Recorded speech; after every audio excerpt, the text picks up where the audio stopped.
The morning mist clung to Eagle Hill, softening the shapes of shattered barns and frozen fields.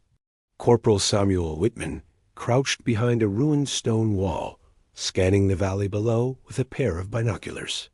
Only months before, he had worked in his father's bakery in Boston, kneading dough instead of worrying about gunfire. Now every step outside the trench felt like stepping into uncertainty, each breath heavier than the last. The orders were clear: hold the hill until reinforcements arrived.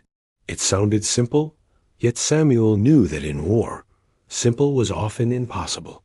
The distant sounds of artillery rolled across the valley, faint but constant.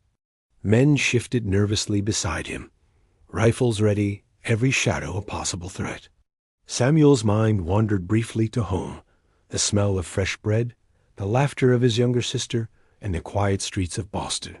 He held on to those thoughts like a shield against the cold and fear. Hours stretched slowly, marked by the occasional crunch of boots in snow and the groan of frozen trees. Time itself seemed suspended, balanced between patience and anxiety. A sudden movement in the tree line made the men freeze instantly. Shapes passed quickly, leaving only uncertainty in their wake.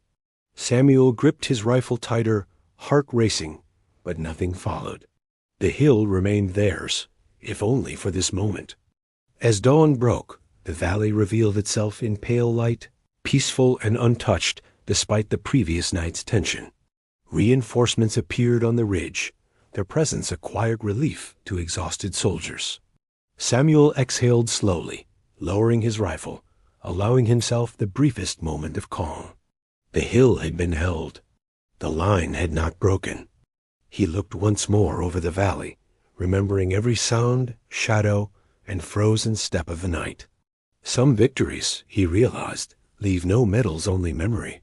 The men began their descent, moving carefully down the hill toward safety.